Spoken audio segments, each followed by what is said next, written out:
صحف جزائرية: المغرب يستخرج الغاز والجزائر مهددة بفقدان الزبون الإسباني والبرتغالي. في مقال مضحك وغريب كتبت جريدة السلام اليوم الجزائرية أن المغرب يستخرج الغاز الصخري والجزائر مهددة بفقدان الزبون الإسباني والبرتغالي، مضيفة أن الكمية المكتشفة تمتد إلى أراضينا الحدودية الجزائرية، وذلك في إشارة للغاز الذي تم اكتشافه مؤخرا بمنطقة تندرار شرق المغرب من طرف الشركة البريطانية سوند إنرجي. الغريب في مقال الجريدة الجزائرية هو اعتبارها ما قام به المغرب فوق أراضيه كخطوة استفزازية جديدة، مدعية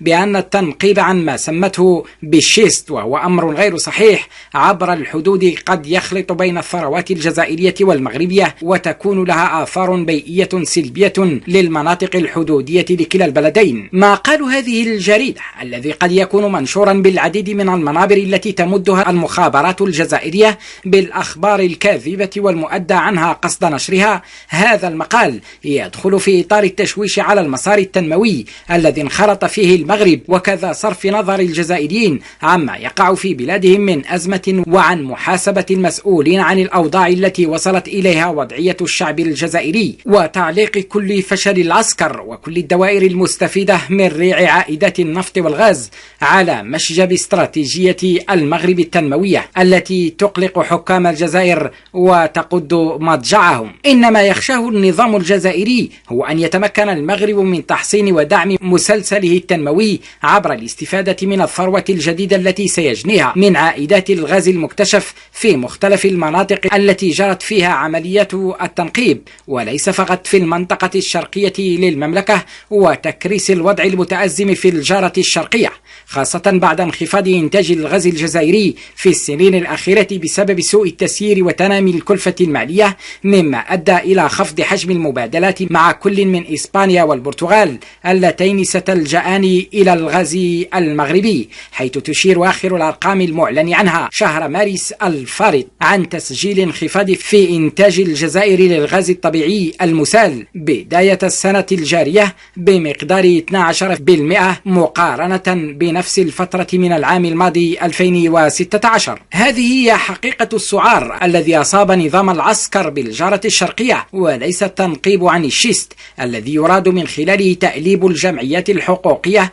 ومنظمات الدفاع عن البيئة ضد المغرب، لأن التنقيب عن هذا النوع من الوقود يعتبر كارثيا بالنسبة للبيئة، وهو ما تقوم به الجزائر بجنوب البلاد، وهي مستمرة لحد الآن في تعنتها باستخراج الغاز الصخري أو الحجري رغم الرفض الشعبي والاحتجاجات المتوالية والتي توسعت لتشمل كافة التراب الجزائري، إذ أضحى مطلب وقف استغلال الغاز الصخري مطلب كل الجزائريين، وخرج الآلاف منهم ليعبروا عن رفضهم لهذا المشروع الخطير والمدمر للبيئة وللإنسان والحيوان، أو ما يسميه إخواننا هناك بمشروع الخراب، وهو ما شكل ضربة موجعة وقاسية لأصحاب المشروع المدعمين من طرف الطغمة العسكرية الحاكمة بعد أن فشلوا في الحفاظ على عائدات النفط والغاز التقليدي في مستوى يمكنهم من الاستمرار في وتيرة رغد العيش الذي يرفلون فيه منذ سنين مضت. يشار إلى أن المجمع النفطي البريطاني سوند إنرجي المتخصص في التنقيب عن البترول والغاز أعلن عن العثور على كميات مهمة من الغاز بمنطقة تندرارت بإقليم فيجيك،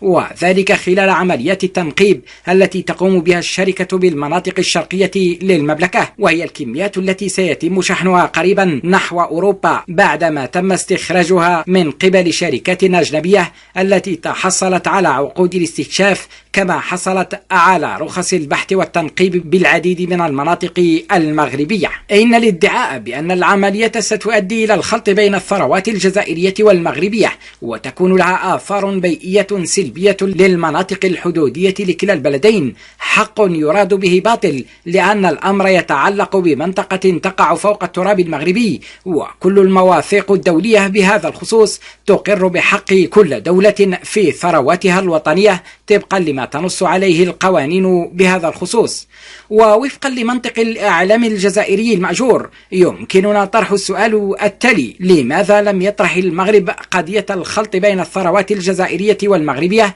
منذ أن بدأت الجزائر في استغلال ثرواتها بالمناطق القريبة من الحدود مع المغرب؟ ثم إن الحديث عما أسمته ذات الجريدة بآثار بيئية سلبية للمناطق الحدودية لكلا البلدين ليس له أساس،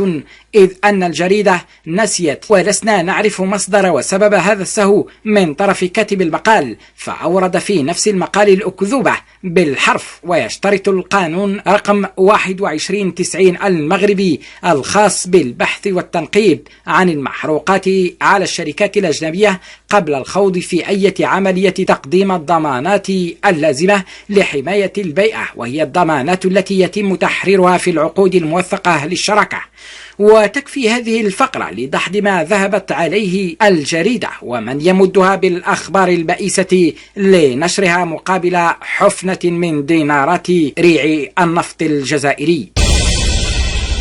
شكرا لكم على الإصغاء والمتابعة. يمكنكم الإعجاب بصفحتنا على الفيسبوك أسفل الفيديو مع الوصف للتوصل بجديد الأخبار.